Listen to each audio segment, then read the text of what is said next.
आ जाओ। नमस्कार बड़े बाबू, ये मेरे कुछ साथी हैं, मेरे साथ खिलाफत आंदोलन में हैं। ये अजमल है। आदाब। ये हुसैन है। आदाब। और ये शाहबुद्दीन। आदाब। ये सावरकर हैं, विनायक सावरकर। वही सावरकर जिन्होंने जहाज के ऊपर से समुद्र में छलांग लगाई थी? हाँ हाँ। 11 बरस काला पानी में रहने के बाद अब ये यहाँ आए हैं। 11 बरस? हाँ। जनाब, आपको कितने वर्षों की कैद हुई है? 50 वर्षों की। 2 उम्र कैद हैं। क्या मैं आपसे बात पूछ सकता हूँ? पूछिए। आप वंदे मातरम और भारत माता की जय के नारे क्यों नहीं लगा? हम इस तहरीक में इसलिए शामिल हुए हैं कि अंग्रेज तुर्की पर अपना कब्जा ना जमाए। उन्होंने तुर्की को युद्ध में जीता है, मगर वहां के बादशाह को हम अपना खलीफा मानते हैं। वो इस्लाम की नुमाइंदगी करता है और अंग्रेजों को क्या हक है कि वहां की हुकूमत को बर्खास्त कर दे। इसीलिए दुनिया भर के मुसलमान एहतजाज कर रहे हैं। गांधी जी तो मुसलमान नहीं, वो फिर भी तुम्हारी मदद कर रहे हैं। तभी तो हम उनके शुक्रगुजार हैं। मगर गांधी जी तो अहिंसावादी हैं, वो तो हथियार उठाने के विरोधी हैं। क्या तुम भी हो? नहीं, हम मुसलमान हैं। अगर वक्त आया तो हम हथियार भी उठाएंगे। अगर तुम गांधी जी की शिक्षा ही नहीं मानते तो उनके साथ क्यों हो? हम गांधी जी के साथ नहीं हैं, गांधी जी हमारे साथ हैं।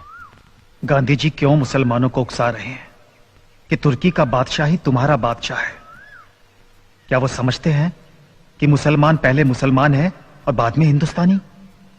मैं अब समझ गया कि मोपला मुसलमानों ने खिलाफत आंदोलन के जोश में आकर हिंदुओं पर इतने अत्याचार क्यों किए। क्यों वहां हजारों हिंदुओं की हत्या कर दी गई, हजारों हिंदुओं को मुसलमान बना दिया गया, सैकड़ों औरतों का शील भंग किया गया, बच्चों को काट दिया गया। फिर भी ये हिंदू खिलाफत आंदोलन में उनका साथ क्यों दे रहे हैं? क्यों? किसने इन्हें गुमराह कर दिया? मैं इन्हें बताऊंगा कि वो क्यों गुमराह हो गए हैं। वो भूल गए हैं कि वो हिंदू हैं।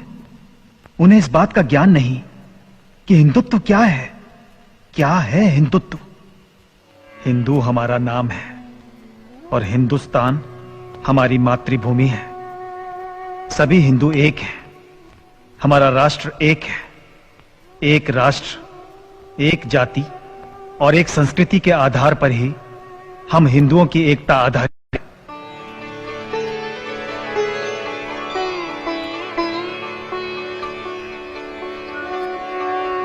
वे सभी व्यक्ति हिंदू हैं जो हिमालय से समुद्र तक इस समग्र देश को अपनी पितृभूमि के रूप में मान्यता देकर वंदना करते हैं, जिसकी धमनियों में उस महान जाति का रक्त प्रवाहित हो रहा है जिसका मूल सर्वप्रथम सप्त सिंधुओं में परिलक्षित होता रहा है और जो विश्व में हिंदू नाम से सुविख्यात है।